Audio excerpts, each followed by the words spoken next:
Hello friends, तो हम लोग पढ़ रहे हैं एक्यूरेसी एंड प्रेसिजन्स। जब भी हम किसी भी एक्सपेरिमेंट में मेज़रमेंट करते हैं तो हमारी जो वैल्यू आती है वो दो तरीके की होती हैं। एक होती है एक्यूरेसी और दूसरी होती है precision. Accurate value and precise value, दो वैल्यूज़ होती हैं। तो इसको हम पहले एग्जांपल से समझ लेते हैं, फिर देखेंगे क्या है ये। तो सपोज़ करिए मैं कोई एक्सपेरिमेंट कर रहा हूँ और मेरी वैल्यू जो है ट्रू वैल्यू वो है 5, मतलब एग्जैक्ट वैल्यू जो है करेक्ट वैल्यू वो है 5। बट एक्सपेरिमेंट करने के दौरान मेरी दो टाइप से वैल्यू आती हैं, जैसे कि मैंने आपको बताया, एक एक्यूरेट वैल्यू, एक प्रिसाइज वैल्यू।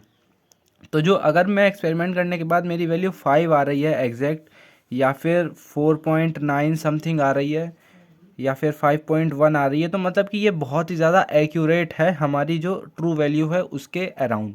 तो इस वैल्यू को हम लोग बोलेंगे एक्यूरेट वैल्यू, मतलब एक्यूरेसी। और जब मैं एक्सपेरिमेंट कर रहा हूँ तो मेरी वैल्यू सपोज़ करिए अराउंड कुछ आ रही है 3 के अराउंड, 3.1, फिर आई 3.2, फिर आई 3.1।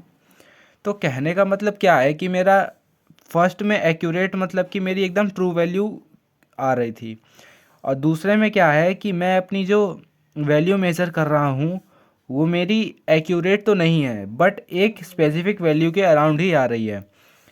तो इसका मतलब क्या हुआ कि या तो हमारे इंस्ट्रूमेंट में कोई एरर है या फिर कोई और प्रॉब्लम है। तो उसी प्रॉब्लम को दूर करने के लिए ये प्रिसीजन बहुत ही ज़्यादा इम्पोर्टेंट हो जाता है। तो ऐसे ही हम लोग देखते हैं क्या है एक्यूरेसी। एक्यूरेसी का मतलब है highest degree of exactness is accuracy, मतलब बहुत ही ज़्यादा ट्रू वैल्यू को हम एक्यूरेसी कहते हैं। एंड इसकी दूसरी डेफिनेशन है the value is most close to the actual value, मतलब कि यहाँ पे सपोज करिए मैंने ये सर्कल बनाया है जो आर्चरी वाला होता है। अगर मेरी ये वैल्यू जो है एकदम सेंटर के अराउंड आ रही है, मतलब ट्रू वैल्यू से एकदम सटी हुई आ रही है, तो ये हुई एक्यूरेसी। और दूसरी कि मेरी वैल्यू जो है वो एक्यूरेट तो नहीं है, बहुत ही दूर आ रही है, बट जो वैल्यूज़ आ रही हैं, दो तीन बार मैंने एक्सपेरिमेंट किया, जो वैल्यूज़ आई हैं वो सेम है, मतलब वो आपस में मतलब सेम ही आ रही हैं, एग्जैक्ट आ रही हैं। तो इसे बोला जाएगा प्रिसीजन।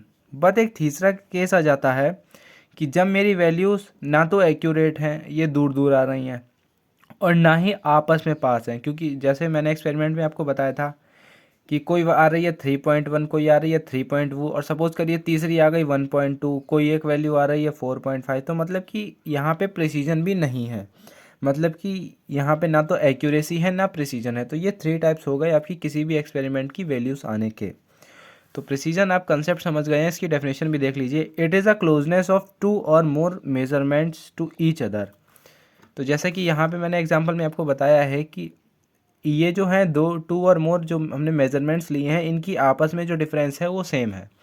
तो यही बता रहा है precision. The precision is independent of accuracy.